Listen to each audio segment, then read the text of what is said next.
ఒక సంఘము ఆచరించే అత్యంత ప్రాముఖ్యమైన 3 అంశాలు ఏమిటి? వాటి యొక్క ప్రత్యేకత ఏమిటో ఈ సందేశంలో తెలుసుకుందామా?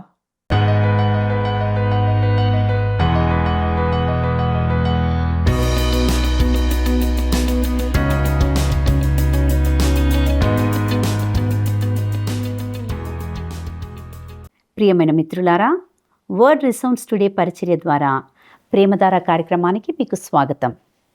దేవుని మహాకృపతో మీరు ఆరోగ్యంగా ఆనందంగా ఉన్నారని మరియు మీరు ఈ కార్యక్రమాన్ని ఆస్వాదిస్తున్నారని, అదేవిధంగా బైబిల్లోని దేవుని వాక్యాన్ని నిరంతరం మరియు వివరణాత్మకంగా నేర్చుకుంటున్నారని విశ్వసిస్తున్నాం.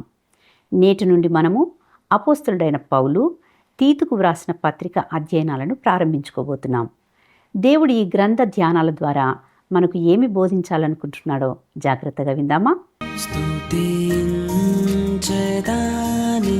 నామం దేవా అనుదినం, స్తుతించెదాని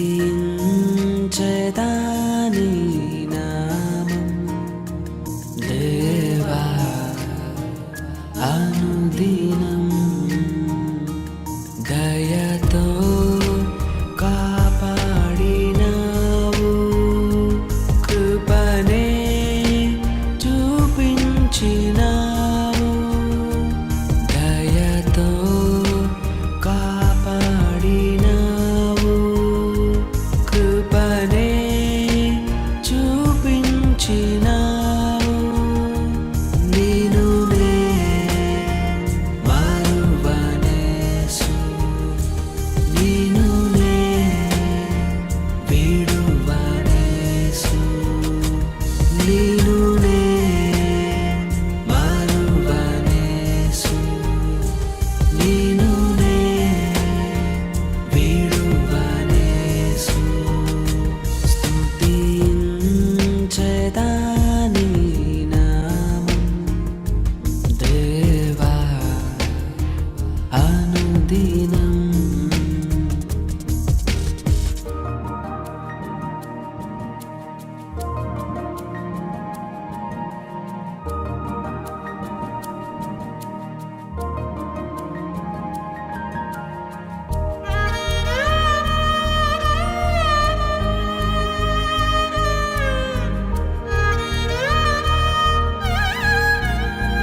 పాపినై ఉండగనేను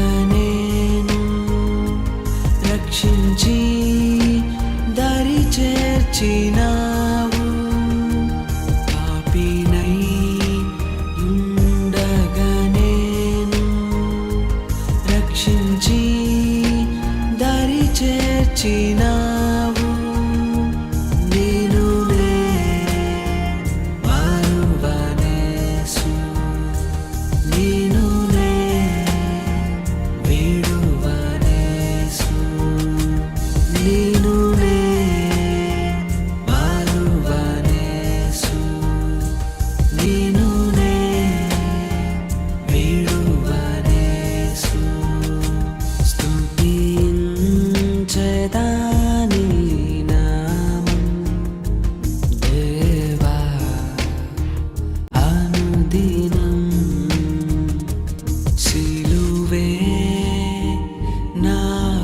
శరణం నీవే నాకు మార్గం, సిలువే నాకు శరణం నీవే నాకు మార్గం. నేను మారువనేసు, నేను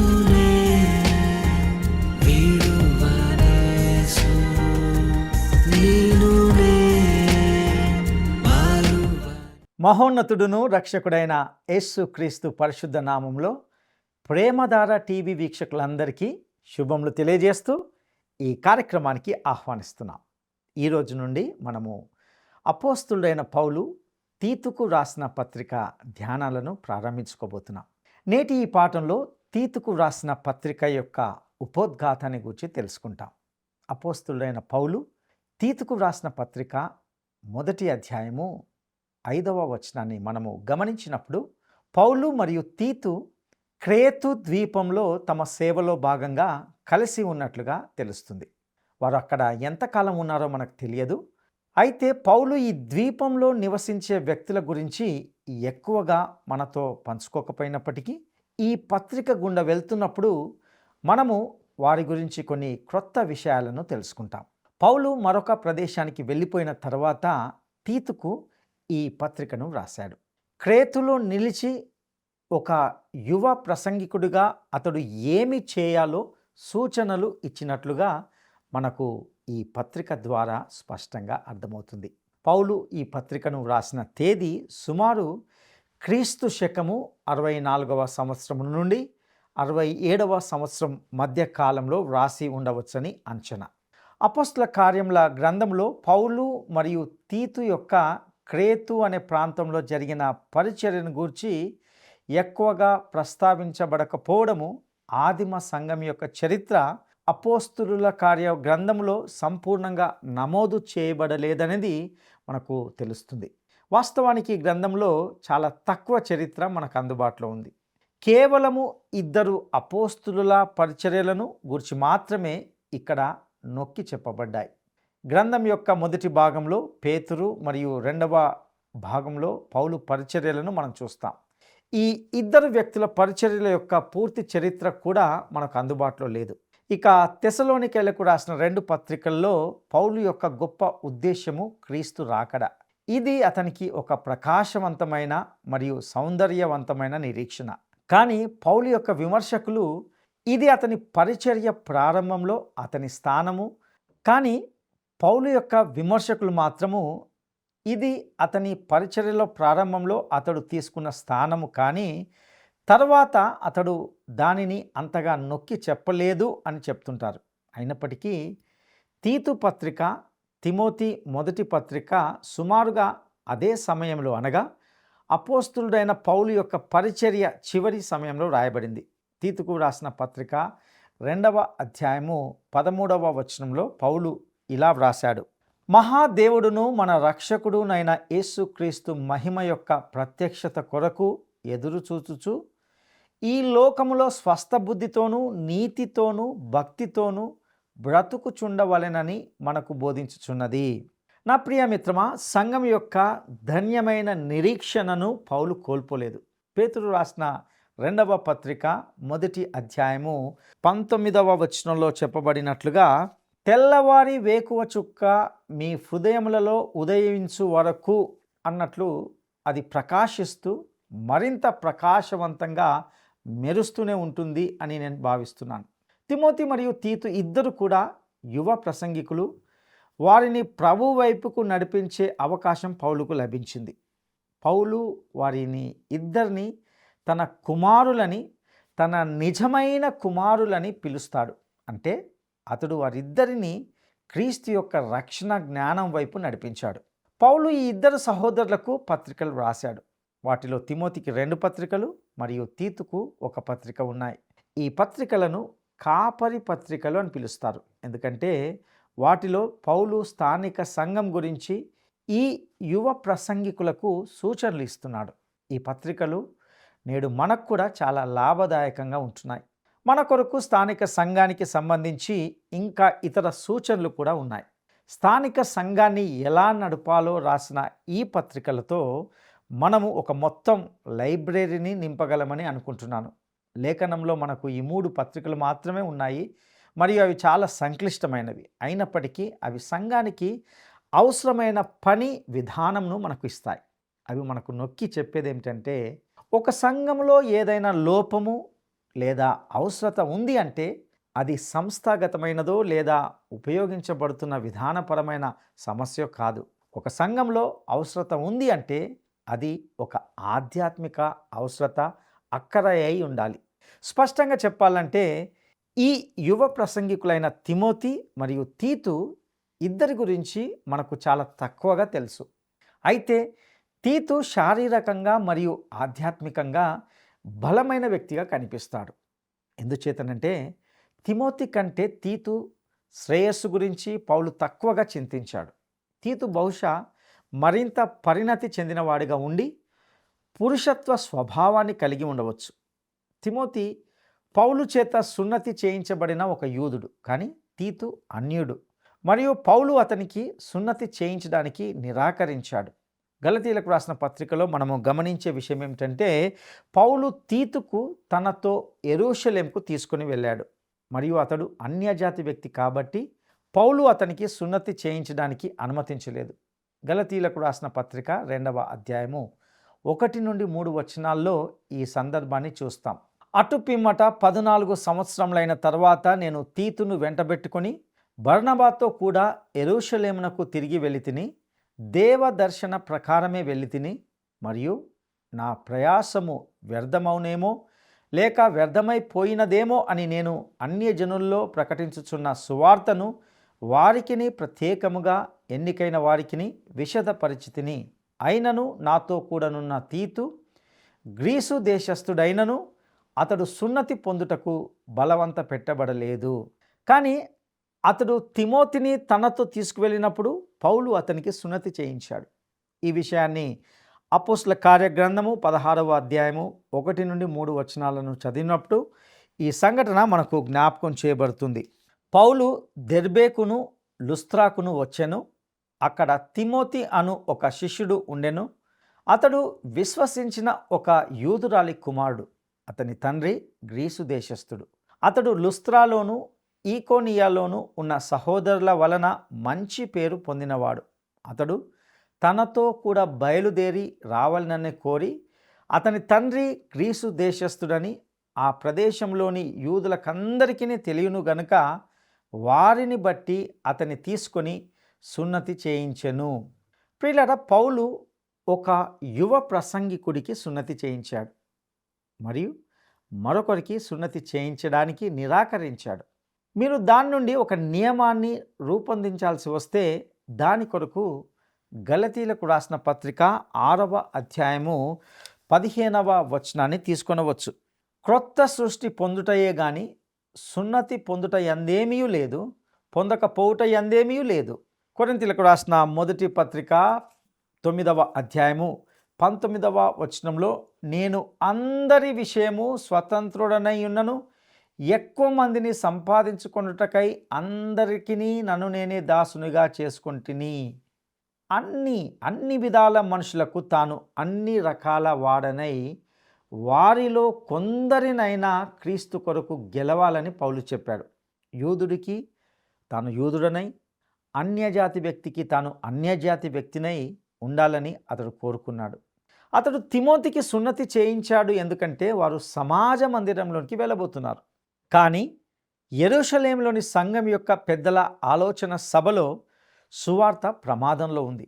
దానిని బట్టి పౌలు ఒక్క రవ్వంత కూడా ధర్మశాస్త్ర సంబంధమైన అంశాలు సువార్తలోనికి దూర్చబడడానికి అనుమతించలేదు. అందువల్ల అతడు తీతుకు సున్నతి చేయించడాన్ని నిరాకరించాడు.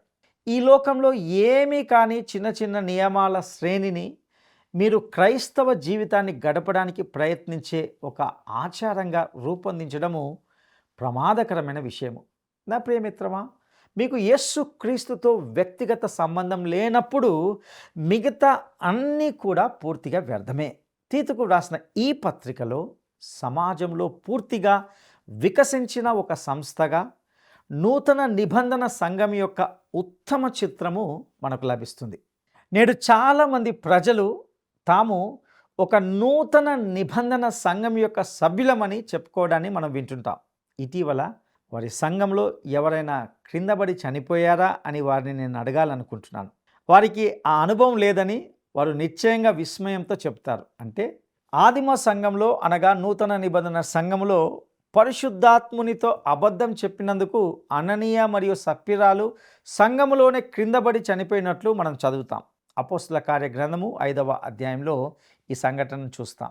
ఒకవేళ ఈ సూత్రము నేడు మన సంఘాల్లో పనిచేస్తున్నట్లయితే సగటు సంఘాన్ని ఒక ఆసుపత్రిగా లేక శవాల గదిగా కూడా మార్చవలసి రావచ్చు అని నేను భావిస్తున్నాను. ఈ పత్రిక ప్రకారము ఒక ఆదర్శ సంఘము మొదటగా క్రమబద్ధమైన నిర్వహణ వ్యవస్థను కలిగి ఉంటుంది. రెండవదిగా చూసినట్లయితే హితబోధలో సుస్థిరంగా ఉంటుంది.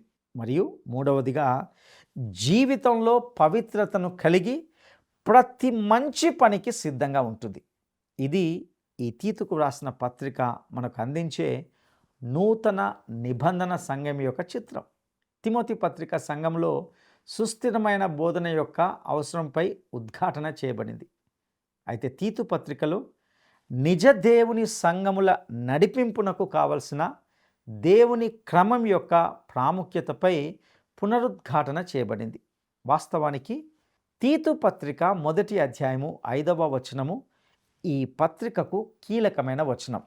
నేను నీకు ఆజ్ఞాపించిన ప్రకారము నీవు లోపముగా ఉన్న వాటిని దిద్ది ప్రతి పట్టణములోనూ పెద్దలను నియమించు నిమిత్తమే నేను క్రేతులో నిన్ను విడిచి వచ్చి తిని. ప్రియులారా, తీతు క్రేతులోని సంఘాలలోని విషయాలను సరిదిద్ది క్రమబద్ధీకరించాల్సిన వాడుగా ఉంటున్నాడు.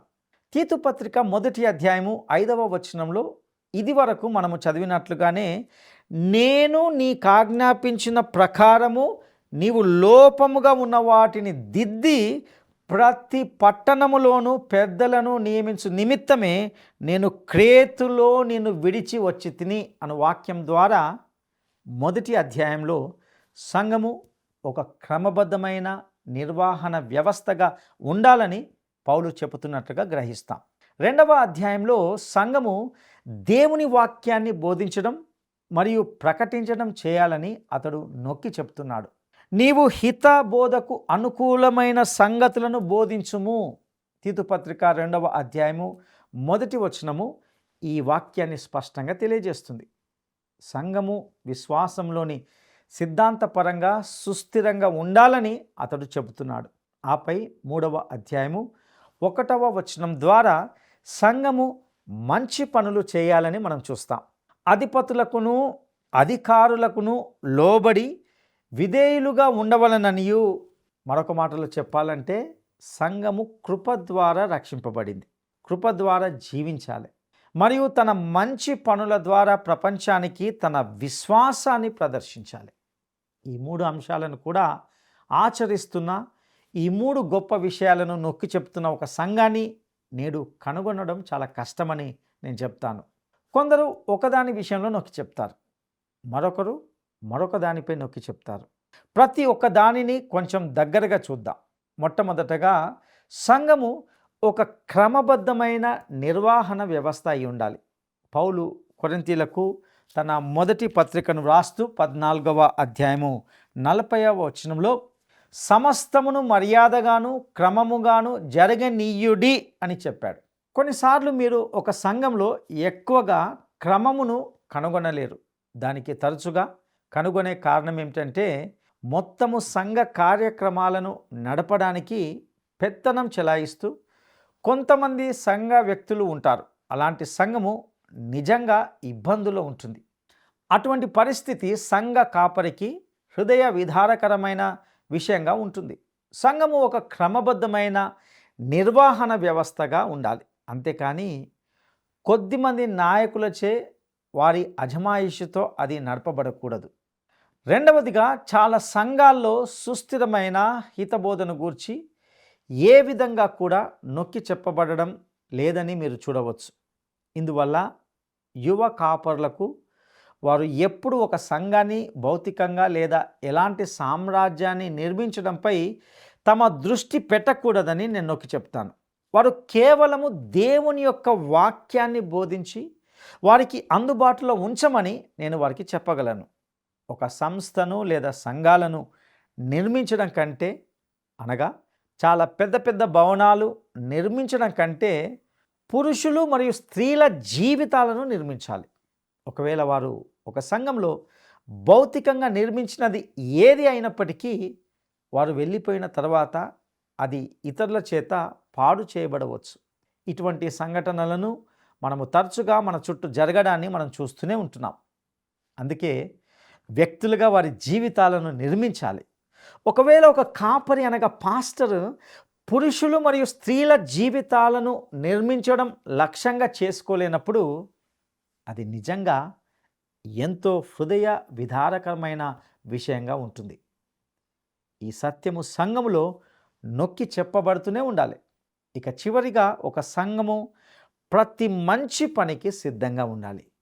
కొన్నిసార్లు మనము మూల సిద్ధాంతాలను గూర్చి ఎక్కువగా నొక్కి చెప్తుంటాం. దానిని మనము అతిగా ఒత్తిడి చేస్తున్నామని నేను అనుకోను. కానీ సత్క్రియలను గురించి మనం తక్కువగా దృష్టి సారిస్తాం.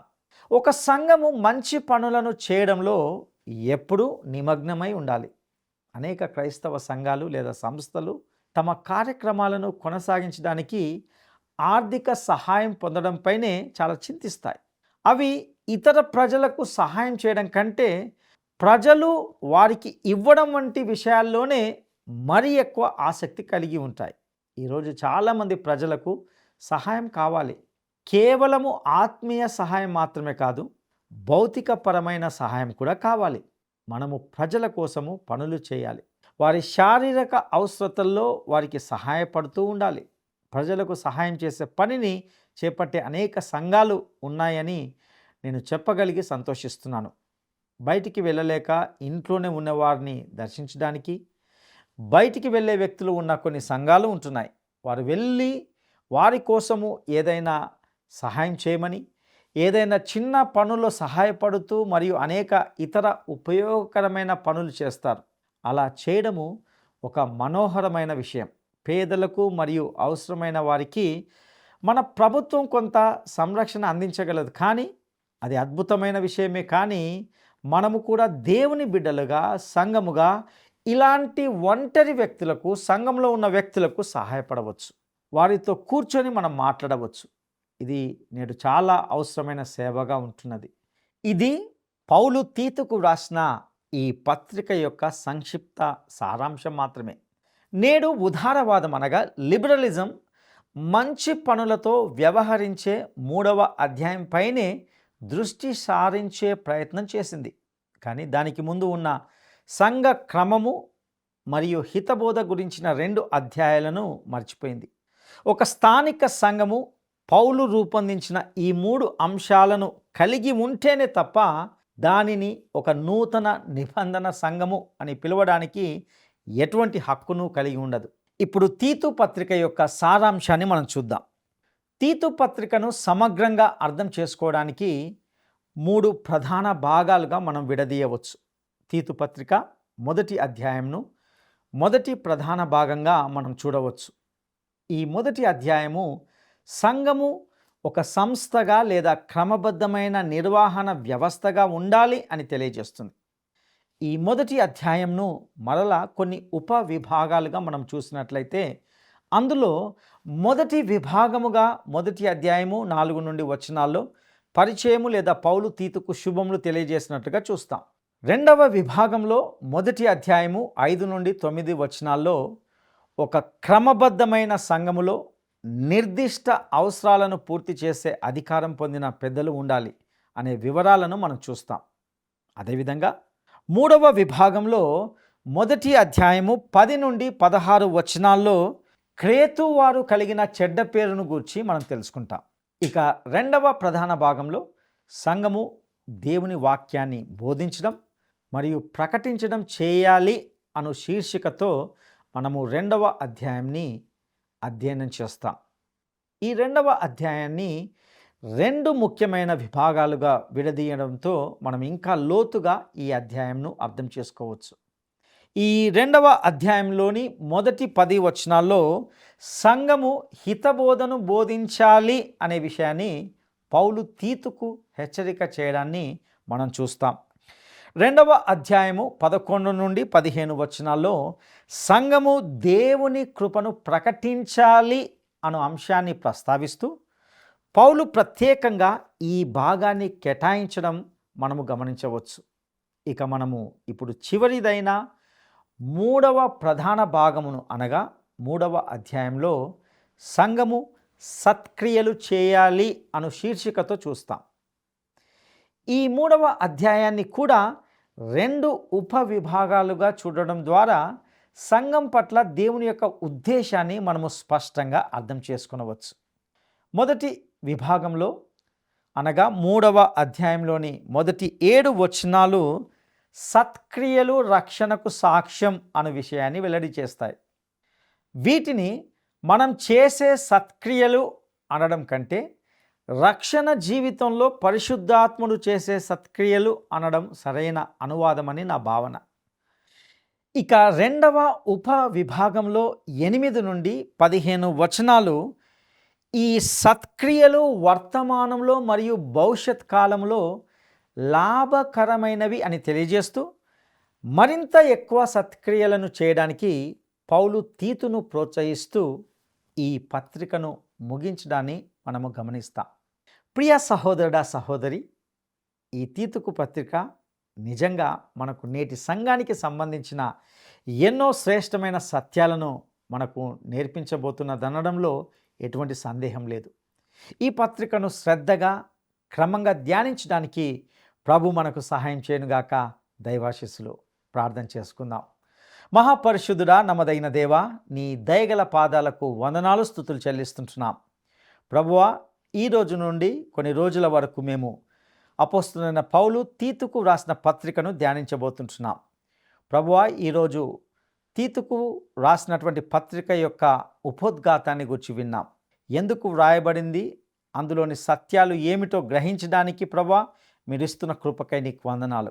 ప్రభా, ఈ పత్రికను ధ్యానించబోతుండగా ప్రభా ప్రతిరోజు ప్రతి గడియ మీరు మాతో స్పష్టంగా మాట్లాడవలసిందిగా పరిశుద్ధాత్మ దేవుడా మిమ్మల్ని ప్రార్థిస్తుంటున్నాం.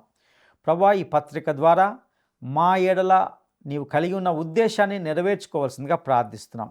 ఈ కార్యక్రమాలను వీక్షిస్తున్న ప్రతి ఒక్కరిని ఆశీర్వదించి దీవించండి. వారి ప్రతి అక్కరను తీర్చండి. మానసిక, శారీరక, ఆధ్యాత్మిక అక్కర్లను తీర్చవలసిందిగా ప్రార్థిస్తున్నాం. ప్రభా, మాలో ఎవరైనా బలహీనులు ఉంటే వారిని ముట్టండి. వారికి నీ స్వస్థత దయచేయండి. నీకే సమస్త ఘనత, మహిమ, ప్రభావములు ఆరోపిస్తూ మా రక్షకుడును నమ్మదగిన యేసయ్య శ్రేష్టమైన నామంలో అడిగి స్తుతించి వేడుకుంటున్నాము తండ్రి. ఆమెన్.